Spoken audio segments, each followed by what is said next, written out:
अब हम आगे कुछ और क्वेश्चंस देखते हैं। पहला क्वेश्चन है, ऐसा क्यों होता है कि जो डेजर्ट्स कूलर होते हैं वो हॉट ड्राई डे के दिन बहुत अच्छी कूलिंग करते हैं।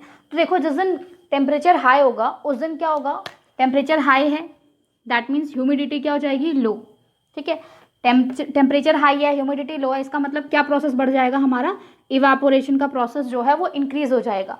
क्योंकि इवापोरेशन का प्रोसेस इंक्रीज हो जाएगा इसीलिए क्या होगा, ठंडा होगा। अब देखो, जहां पर भी हमें कूलिंग इफेक्ट दिखेगा दैट मीन्स वहां क्या हो रहा होगा, इवापोरेशन हो रहा होगा। इसका एग्जाम्पल हम ऐसे समझते हैं। फॉर एग्जाम्पल, हमने क्या किया, हाथ में बर्फ़ लिया, तो बर्फ़ हमें ठंडा क्यों, मतलब हाथ में लगता है वो हमें ठंडा ठंडा क्यों फील करवाता है, क्योंकि बर्फ़ क्या होता है, हाथ में लगते ही क्या होता है, लिक्विड में चेंज हो जाता है।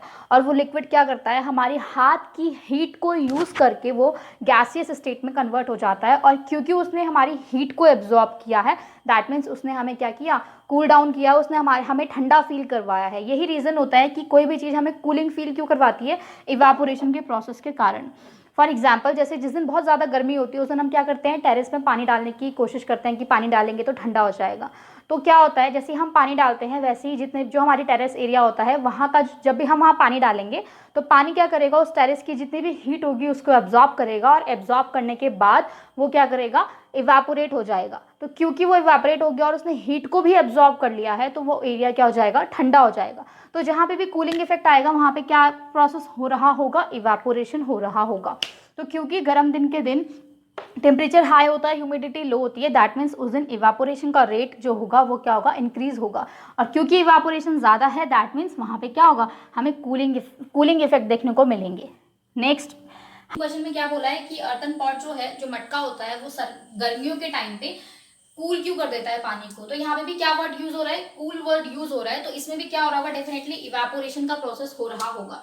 तो क्योंकि समर सीजन में टेम्परेचर हाई होता है और मटके के अंदर का जो पानी होता है वो क्या होता है, इवापोरेशन का प्रोसेस शो कर रहा होता है, तो इसीलिए वो ठंडा हो जाता है। क्योंकि जो मटका होता है, मटके में स्मॉल पोर्स होते हैं, छोटे छोटे, वो मिट्टी का बना होता है, उसमें छोटे छोटे स्मॉल पोर्स होते हैं। उस पोर्स से वो क्या करता है, हीट को एब्जॉर्ब करता रहता है और क्या हो जाता है, इवापोरेट होता रहता है। तो क्योंकि उसमें इवापोरेशन का प्रोसेस हो रहा है इसीलिए वो वहां पे कूल डाउन हो जाता है, उसे ठंडा कर देता है पानी को। नेक्स्ट है हमारे पास कि ऐसा क्यों होता है कि अगर हम अपने हाथ में एसीटोन, परफ्यूम या पेट्रोल लगाते हैं तो हमें ठंडा ठंडा फील होता है। तो देखो यहाँ पे भी क्या यूज हो रहा है कि व्हाई डज कोल्ड, कि हमें ठंडा फील क्यों हो रहा है। तो इसका रीजन भी क्या होगा कि जैसे ही हम हाथ में परफ्यूम, एसीटोन या पेट्रोल, कुछ भी ऐसी चीज डाल रहे हैं तो वो क्या कर रहा है, हमारे हाथ में आते ही वो हमारी हीट को एब्जॉर्ब कर रहा है, और हीट को एब्जॉर्ब करके वो क्या हो रहा है, इवापोरेट हो रहा है। क्योंकि वो इवापोरेट हो रहा है और हीट भी एब्जॉर्ब कर रहा है तो इसीलिए हमें क्या फील होगा, ठंडा फील होगा।